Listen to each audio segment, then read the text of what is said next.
it's the most affordable housing in America, if you don't need air.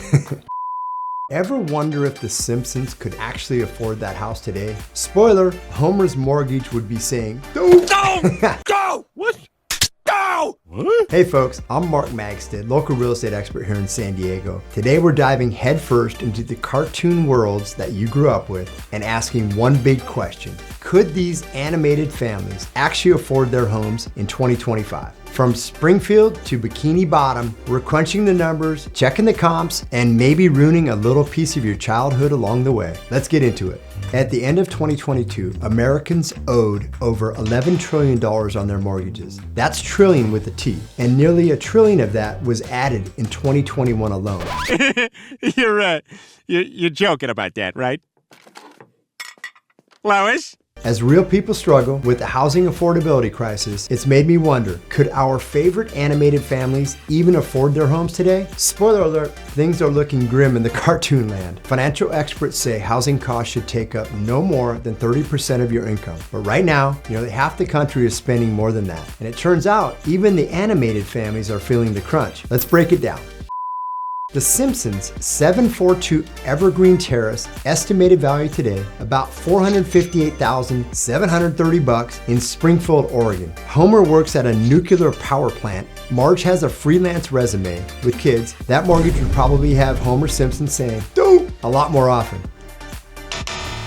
Family Guy, 31 Spooner Street in Quahog, Rhode Island. Today that house would run for around $357,958. Peter works in a brewery. Lois has part-time gigs. They're technically lower middle class, but even that might be a stretch with this mortgage. Let's just say Meg's not getting her own room upgrade anytime soon. South Park, 2001 East Bonanza Street, Fairplay, Colorado. Stan's house, estimated value at about $741,000. Randy's a geologist, Sharon's a receptionist. Honestly, they might be barely able to make this work, assuming Randy stays out of the weed business. So, how do we sell more weed? Stan? Not good enough. Yeah, never mind. Futurama, Robot Arms Apartment, New York. Estimated value in today's NYC, close to $800,000 for a closet. Hey Murray, glad you made it. Fry's an executive delivery boy. Bender's kind of employed. So unless rent control kicks in, they probably are crashing at Zoidberg's place. SpongeBob SquarePants 124 Conch Street, Bikini Bottom, home cost, a very manageable $55. He lives in a pineapple, literally. At almost $3 a pound, it's the most affordable housing in America, if you don't need air. Don't open that! It's an alien planet! Is there air? You don't know! King of the Hill, 84 Rainy Street, Arlen, Texas. Hank's home, roughly $382,000. In real life, Richardson, Texas. Hank sells propane, Peggy substitutes. Honestly, Hank could swing it, especially if Bobby never moves out.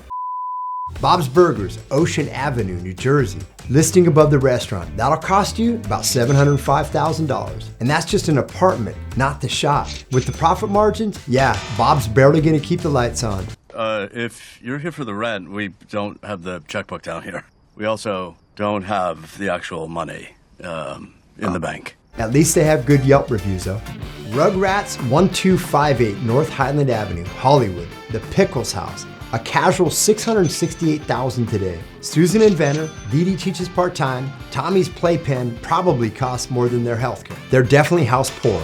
So yeah, turns out even cartoon characters can't escape the housing crisis. What was once a believable setup for the working class family now feels totally unrealistic in 2025. Except for SpongeBob, he's still crushing it.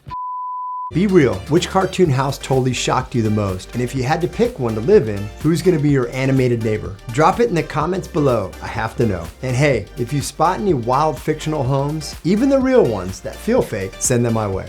Want to keep the fun going? Binge watch the full playlist of off-the-wall real estate deep dives. Trust me, they're unhinged in the best way. And don't forget to like, subscribe, and hit that bell so that way we can keep making videos that mix real estate with a little bit of cartoon chaos. Thanks for watching, and I'll see you on the next one.